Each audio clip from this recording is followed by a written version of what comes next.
आज की कहानी है माता सबरी कौन थी। बात भगवान राम के जन्म से पहले की है। छप्पी आदिवासी कबीले के मुखिया आज के घर बेटी पैदा हुई थी। उसका एक नाम सरमणा और दूसरा नाम सबरी रखा गया। सबरी की माँ इंदुमती उसे खूब प्यार करती थी। बचपन से ही सबरी पशु पक्षियों की भाषा समझकर उनसे बात करती और जब सबरी की माँ से देखती तो कुछ समझ नहीं पाती थी। कुछ समय बाद एक पंडित ने सबरी के परिवार को बताया कि वह आगे चलकर सन्यासी बन सकती है। इस बात का पता चलते ही सबरी के पिता ने उसका रिश्ता तय कर दिया। जैसे ही शादी का दिन नज़दीक आया, सबरी के घर वालों ने खूब सारी बकरियां और अन्य जानवर घर के पास लाकर बांध दिए। एक दिन सबरी की माँ जब उसके बाल बना रही थी तो उसने माँ से पूछा, इतने सारे जानवर हमारे घर क्यों लाए गए हैं? माँ ने जवाब दिया, बेटी तुम्हारा विवाह होने वाला है, इसीलिए हम लोगों ने इनका इंतजाम बलि देने के लिए किया है। तुम्हारी शादी के दिन ही बलि प्रथा होगी और फिर इनसे स्वादिष्ट भोजन बनाकर सबको परोसा जाएगा। यह सब सुनकर सबरी दुखी हो गई। काफी देर तक सबरी ने उन जानवरों को आज़ाद करने के बारे में सोचा। सोचते सोचते सबरी के मन में हुआ कि अगर यह जानवर यहाँ नहीं होंगे तो इनकी बलि रुक सकती है। ऐसा नहीं हुआ तो मेरे घर से कहीं चले जाने पर भी यह बलि रुकेगी। जब मैं ही नहीं रहूँगी तब ना विवाह होगा और ना ही बलि प्रथा। इससे मासूम जानवर बच जाएंगे। इसी सोच के साथ जानवरों को रखी गई जगह पर सबरी पहुंची। उसने सोचा कि उन्हें खोल देती हूँ, लेकिन वह ऐसा नहीं कर पाई। उसके बाद सबरी जंगल की तरफ भागने लगी। भागते भागते सबरी ऋषि मुख पर्वत पर गई। वहां करीब 10,000 ऋषि रहा करते थे। सबरी को लगा कि वह भी इसी जंगल में किसी तरह ऋषि मुनियों की सेवा करके अपना जीवन जी लेगी। वह चुपचाप उसी जंगल में एक हिस्से में किसी तरह रहने लगी। सबरी रोजाना ऋषि मुनियों की झोंपड़ी के आगे झाड़ू लगाती और हवन के लिए लकड़ियां भी लाकर रख देती। ऋषि मुनियों को समझ नहीं आ रहा था कि जंगल में उनके काम अपने आप कैसे हो रहे हैं। एक दिन सबरी को किसी ऋषि ने देख लिया।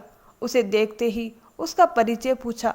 जैसे ही सबरी ने बताया कि वो भील आदिवासी परिवार से संबंध रखती है तो उसे ऋषियों ने खूब डांट लगाई। सबरी को इस बात का बिल्कुल भी पता नहीं था कि उसकी जाति छोटी है और उसे ऋषियों द्वारा जाति की वजह से अपमान सहना पड़ेगा। इतना सब होने के बाद भी सबरी हर ऋषि मुनि के दरवाजे पर पहुंचती और उनके आंगन में झाड़ू लगाकर उनसे गुरु दीक्षा देने के लिए कहती। हर कोई सबरी को उसकी जाति की वजह से अपने आश्रम से भगा देता था। ऐसा होते होते काफी समय बीत गया। उसके बाद सबरी मतंग ऋषि की कुटिया में पहुंची। वहां पहुंचकर मतंग ऋषि को सबरी ने बताया कि वह उनसे गुरु दक्षिणा लेना चाहती है। उन्होंने खुशी खुशी उसे अपने गुरुकुल में रहने दिया और भगवान से जुड़ा ज्ञान देते रहे। सबरी ने भी अपने गुरु मतंग ऋषि की सेवा करने में कोई कसर नहीं छोड़ी। वह गुरुकुल के भी सारे काम करती थी। सबरी से खुश होकर मतंग ऋषि ने उसे बेटी मान लिया था। समय के साथ साथ मतंग ऋषि का शरीर बूढ़ा हो गया। उन्होंने एक दिन सबरी को अपने पास बुलाया और कहा, बेटी मैं अपना देह त्यागना चाह रहा हूँ। बहुत साल हो गए इस शरीर में रहते रहते। सबरी ने दुखी मन से कहा, आपके ही सहारे मैं इस जंगल में रह पाई हूँ। आप ही चले जाएंगे तो मैं जीकर क्या करूँगी? आप अपने संग मुझे भी ले जाएं, मैं भी देह त्याग कर दूंगी। मतंग ऋषि ने जवाब दिया, बेटी तुम्हें चिंता करने की जरूरत नहीं है। राम तुम्हारी चिंता करेंगे और ध्यान भी रखेंगे। सबरी ने राम का नाम सुनने के बाद पूछा, वह कौन है और उन्हें मैं किस तरह से ढूंढूंगी?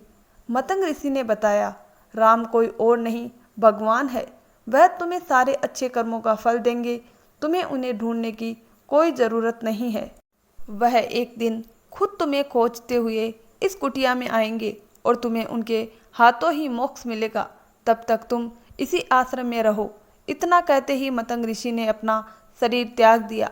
सबरी के मन में मतंग ऋषि के जाने के बाद से एक ही बात थी कि भगवान राम स्वयं उनसे मिलने आएंगे वो रोज़ भगवान राम से मिलने के लिए बाग से अच्छे अच्छे फूल लाकर पूरा आश्रम सजाती और भगवान के लिए बेर तोड़कर लाती।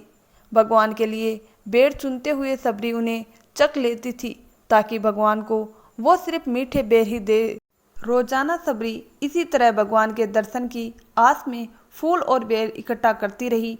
इसी तरह इंतजार में कई साल बीत गए। सबरी का शरीर एकदम वर्द हो गया। एक दिन आश्रम के पास से तालाब में सबरी पानी लेने के लिए गई। तभी पास के ही एक ऋषि ने उसे अछूत कहते हुए वहां से भागने के लिए कहा और एक पत्थर मार दिया। वह पत्थर जब सबरी को लगा तो उसे चोट लगी और खून बहने लगा।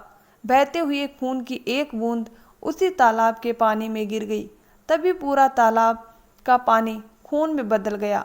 यह सब होता देखकर ऋषि ने सबरी को ही डांटा और कहा कि पापिन, तुम्हारी वजह से पूरा पानी खराब हो गया। रोज ऋषि उस पानी को साफ करने के लिए अपनी कई तरह की विद्याओं का इस्तेमाल करते। कई सारे जतन करने के लिए बाद भी कुछ नहीं हुआ।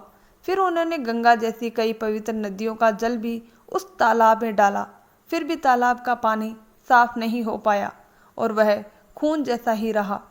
कई सालों तक तालाब के पानी को साफ करने की कोशिश के बाद भी कुछ काम नहीं आया तो ऋषि ने थककर सब कुछ छोड़ दिया। इस घटना के कई सालों बाद भगवान राम अपनी पत्नी सीता के हरण के बाद उन्हें ढूंढते हुए उसी तालाब के पास पहुँचे। ऋषि मुनियों ने उन्हें पहचान लिया। भगवान को वहां देख ऋषियों ने तालाब का पानी साफ करने के लिए भगवान को अपने पैर उसमें डालने के लिए कहा, लेकिन पानी जैसे का तैसा ही था। ऋषि मुनियों ने भगवान से भी कई अन्य जतन करवाए, लेकिन वो पानी जिस का तस खून जैसा ही रहा। तब भगवान ने ऋषियों से पानी के रक्त में बदलने की कहानी पूछी। तब ऋषि ने सबरी को पत्थर मारने वाली सारी बात बता दी। उसके बाद कहा, वह महिला ही अपवित्र है, छोटी जात की है, इसीलिए यह सब कुछ हुआ। उसी वक्त भगवान राम ने कहा, यह सब आप लोगों के खराब वचनों से हुआ है। सबरी को इस तरह के शब्द बोलकर आप लोगों ने उसे नहीं बल्कि मेरे दिल को घायल किया है। इसी घायल दिल के रक्त का प्रतीक यह तालाब का लाल पानी है। आगे भगवान राम बोले, कहाँ है वो माए, मैं उनसे मिलना चाहता हूँ। तब तक सबरी उस तालाब के पास पहुँच जाती है। इस दौरान सबरी के पैर को ठोकर लगती है और कुछ धूल उस तालाब में गिर जाती है। तभी सारा पानी साफ हो जाता है। भगवान सबसे कहते हैं कि देखिए, आप लोगों ने क्या कुछ नहीं किया, लेकिन पानी साफ नहीं हो पाया। अभी सिर्फ उनके पैर की थोड़ी सी धूल ने ही तालाब का पानी साफ कर दिया। भगवान राम को सबरी पहचान चुकी थी। उन्हें प्रणाम करके सबरी ने कहा, आप मेरे साथ कुटिया में चलिए। भगवान भी खुशी खुशी सबरी के साथ चल पड़े। फूलों से सबरी ने भगवान राम का स्वागत किया। वह सीधे बेर तोड़ने के लिए भाग गई और चक चक कर उनके लिए बेर लेकर आए। उन्होंने बड़े ही प्यार से भगवान राम और उनके भाई लक्ष्मण को बेर दिए। भगवान राम ने भी उतने ही प्यार से उन बेर को खाना शुरू किया। तभी बेर देखकर मुंह बनाते हुए लक्ष्मण ने कहा, भैया, यह बेर जूठे हैं, इन्हें आप कैसे खा सकते हैं? भगवान ने जवाब दिया, लक्ष्मण, यह जूठे नहीं बल्कि बहुत ही मीठे हैं। सबरी माए, हम सब के लिए यह बहुत प्यार से तोड़ कर लाए हैं। इतना कहकर भगवान राम प्यार से उन बेरों को खाने लगे। भगवान ने जाते हुए सबरी माई से कहा, आप मुझसे तो चाहे वह मांग सकती हैं। सबरी ने उन्हें कहा, मातंग ऋषि के कहने पर मैं आज तक सिर्फ आपके दर्शन के लिए ही जी रही थी। अब आप मुझे मोक्ष प्रदान कीजिए। मैं अपना शरीर आपके सामने ही त्यागूंगी। उसी वक्त सबरी ने अपना शरीर त्याग दिया। भगवान राम ने अपने हाथों से उनका अंतिम संस्कार किया और सीता माँ की खोज में आगे बढ़ गए।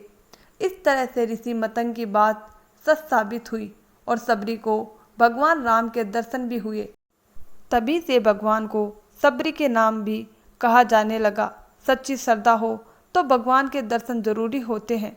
अगर आपको यह वीडियो अच्छा लगा हो तो वीडियो को लाइक, शेयर और चैनल को सब्सक्राइब जरूर कीजिए और कमेंट बॉक्स में जय श्री राम जरूर लिखें। धन्यवाद दोस्तों।